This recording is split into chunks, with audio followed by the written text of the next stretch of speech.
ओम शांति।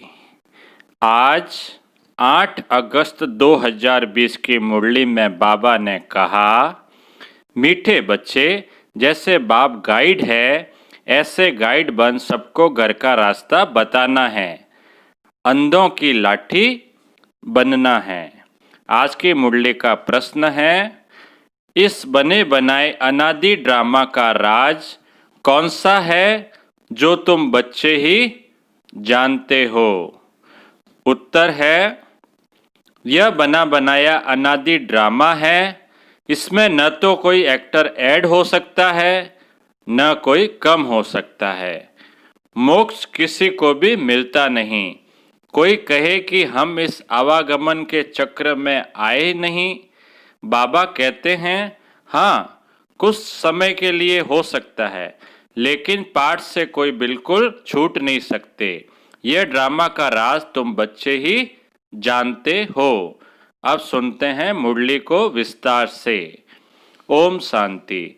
मीठे मीठे बच्चे ये जानते हैं कि भोलानाथ किसको कहा जाता है। तुम संगम योगी बच्चे ही जान सकते हो। कलयुगी मनुष्य रिंचक भी नहीं जानते। ज्ञान का सागर एक बाप है, वही सृष्टि के आदि मध्य अंत का ज्ञान समझाते हैं, अपनी पहचान देते हैं। तुम बच्चे अभी समझते हो, आगे कुछ नहीं जानते थे। बाप कहते हैं, मैं ही आकर भारत को स्वर्ग बनाता हूँ, बेहद का वर्षा देता हूँ, जो तुम अभी ले रहे हो। जानते हैं हम बेहद के बाप से बेहद सुख का वर्षा ले रहे हैं। यह बना बनाया ड्रामा है। एक भी एक्टर न ऐड हो सकता, न कम हो सकता है। स्थूल ड्रामा में तो ऐड कर सकते हैं, कम कर सकते हैं, लेकिन ये तो बना बनाया ड्रामा है जो हूबहू रिपीट होता है। सभी को अपना अपना पार्ट मिला हुआ है। मोक्ष को पा नहीं सकते। जो जो जिस धर्म का है फिर उस धर्म में जाने वाले हैं। बौद्धी व क्रिश्चियन आदि इच्छा करें हम स्वर्ग में जाएं, परंतु जा नहीं सकते। जब उनका धर्म स्थापक आता है तभी उनका पाठ है। यह तुम बच्चों की बुद्धि में है, क्योंकि और धर्मों की स्थापना तो बाद में हुई ना। सतयुग में तो सिर्फ देवी देवता धर्म, ब्राह्मण धर्म जाएगा। सारी दुनिया के मनुष्य मात्र इस समय नास्तिक है, अर्थात बेहद के बाप को न जानने वाले हैं। मनुष्य ही जानेंगे ना। यह नाटकशाला मनुष्यों की है। हर एक आत्मा निर्वाण धाम से आती है पाठ बजाने, फिर पुरुषार्थ करती है निर्वाण धाम में जाने के लिए। कहते हैं बुद्ध निर्वाण गया। अब बुद्ध का शरीर तो नहीं गया, आत्मा गई ना। बुद्ध गया तो बुद्ध का शरीर थोड़ी गया, आत्मा गई। परंतु बाप समझाते हैं, जाता कोई भी नहीं है। नाटक से निकल ही नहीं सकते, मोक्ष पा नहीं सकते, क्योंकि बना बनाया ड्रामा है ना। कोई मनुष्य समझते हैं मोक्ष मिलता है, इसलिए पुरुषार्थ करते रहते हैं। जैसे जैनी लोग पुरुषार्थ करते रहते हैं, उनकी अपनी रस्म रिवाज है, उनका अपना गुरु है जिसको वो मानते हैं।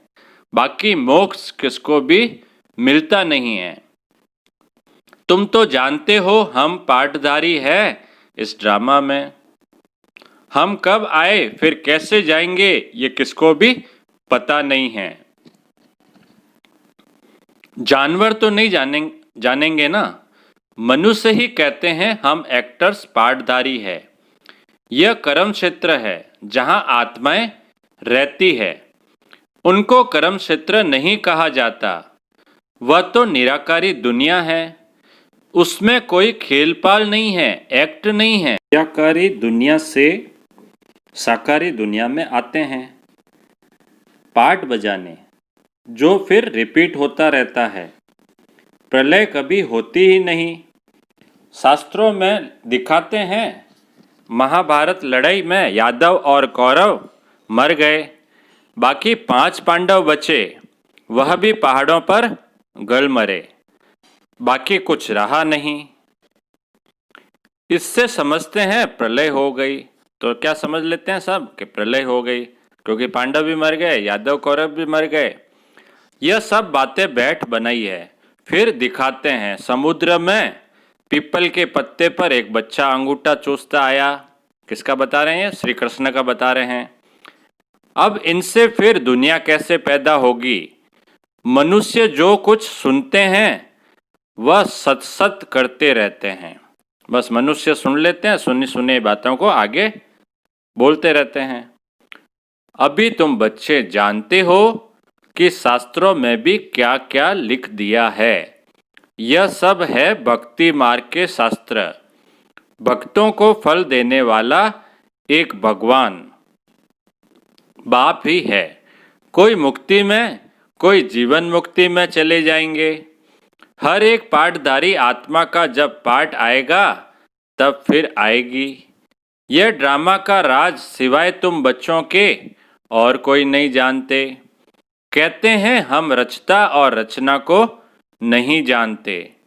ड्रामा के एक्टर्स होकर और ड्रामा के आदि मध्य अंत ड्यूरेशन आदि को न जाने तो बेसमझ कहेंगे ना। समझाने से भी समझते नहीं। 84 लाख समझने के कारण ड्यूरेशन भी लाखों वर्ष दे देते हैं। भाई 84 लाख आत्माएं मानते हैं तो फिर ड्यूरेशन भी लाखों वर्ष बोल देते हैं।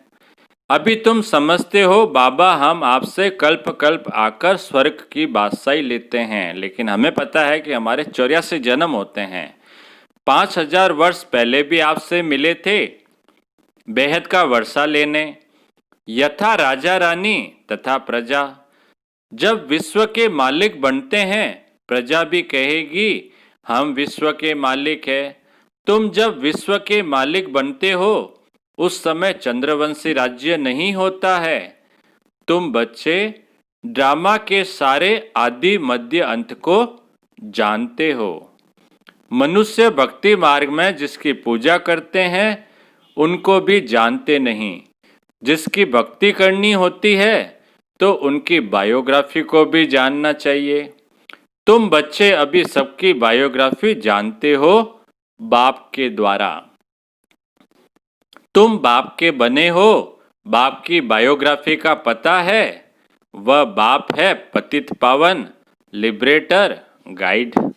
बाबा है ना, पतितों को पावन बनाने वाला है, लिबरेटर है, गाइड है। तुमको कहते हैं पांडव।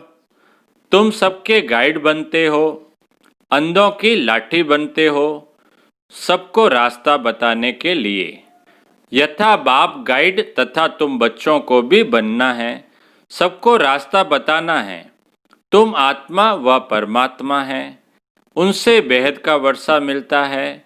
भारत में बेहद का राज्य था, अब नहीं है। तुम बच्चे जानते हो हम बेहद के बाप से बेहद सुख का वर्षा लेते हैं, अर्थात मनुष्य से देवता बनते हैं। हम ही देवताएं थे, फिर 84 जन्म लेकर शूद्र बने। बाप आकर शूद्र से ब्राह्मण बनाते हैं।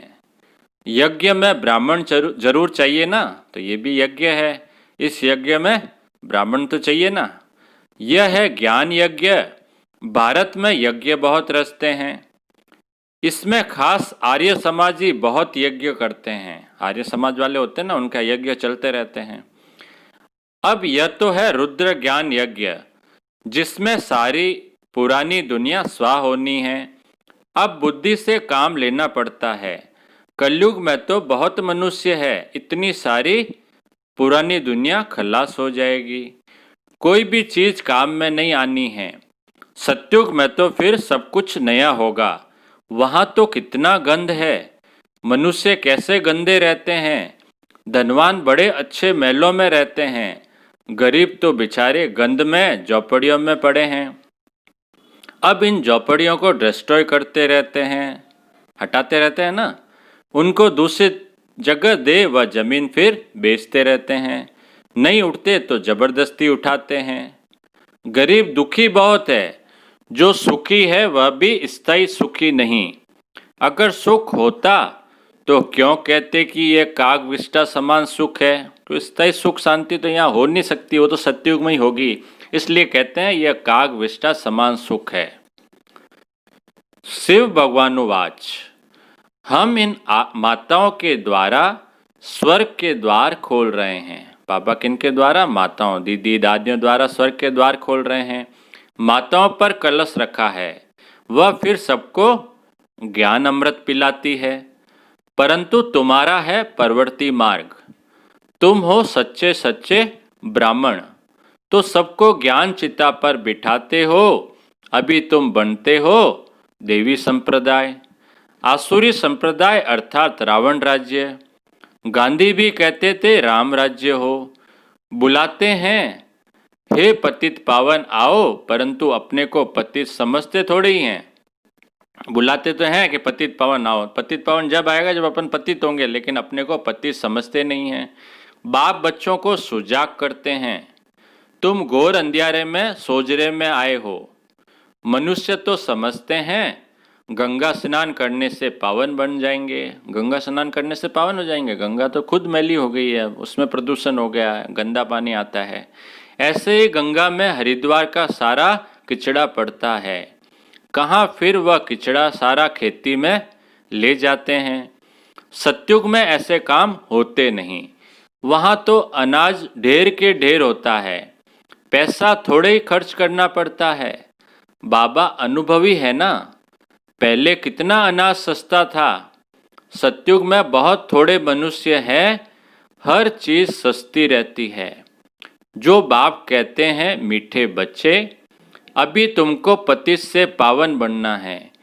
युक्ति बहुत सहज बताते हैं, अपने को आत्मा समझ बाप को याद करो। आत्मा में ही खाद पड़ने से मुलम्मे की बन गई है। जो पारस बुद्धि थे वही अब पत्थर बुद्धि बने हैं। तुम बच्चे अभी बाप के पास पत्थरनाथ से पारसनाथ बनने आए हो। बेहद का बाप तुमको विश्व का मालिक बनाते हैं, सो भी गोल्डन एजेड विश्व का। यह है आयरन एजेड विश्व। अभी आयरन एज है ना, सत्युग होगा गोल्डन एज। बाप बैठ बच्चों को पारसपुरी का मालिक बनाते हैं। तुम जानते हो यहाँ के इतने महल माड़ियाँ आदि कोई काम में नहीं आएंगे, सब खत्म हो जाएंगे। यहाँ क्या रखा है? अमेरिका के पास कितना सोना है, यहाँ तो थोड़ा बहुत सोना जो माताओं के पास है वह भी लेते रहते हैं, क्योंकि उनको तो कर्ज में सोना देना है। तुम्हारे पास वहाँ सोना ही सोना होता है, यहाँ कौड़ियाँ वहाँ हीरे होंगे। इनको कहा जाता है आयरन एज।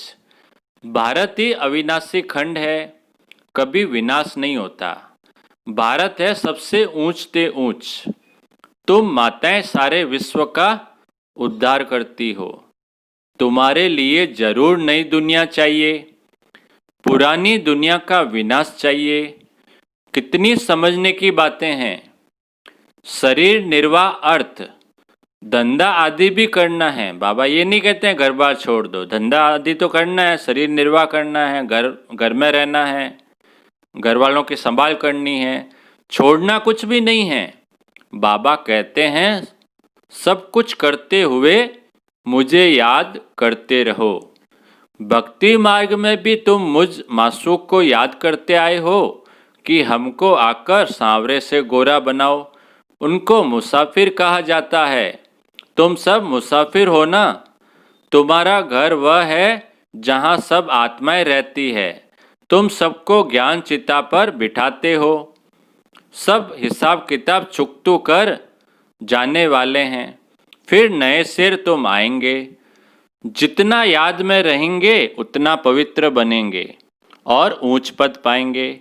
माताओं को तो फुर्सत नहीं है, माताओं को तो फुर्सत रहती है। मिर्च की बुद्धि धंधे आदि तरफ चक्र लगाती रहती है।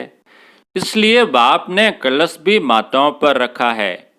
यहाँ तो स्त्री को कहते हैं कि पति ही तुम्हारा ईश्वर है, गुरु है, सब कुछ है, तुम उनकी दासी हो। अभी फिर बाप तुम माताओं को कितना ऊंच बनाते हैं। तुम नारियां ही भारत का उद्धार करती हो। कोई कोई बाबा से पूछते हैं आवागमन से छूट सकते हैं? बाबा कहते हैं हाँ, कुछ समय के लिए। तुम बच्चे तो ऑलराउंड आदि से अंत तक पाठ बजाते हो। दूसरे जो है वह मुक्ति धाम में रहते हैं, उनका पाठ ही थोड़ा है। वह स्वर्ग में तो जाने वाले हैं नहीं।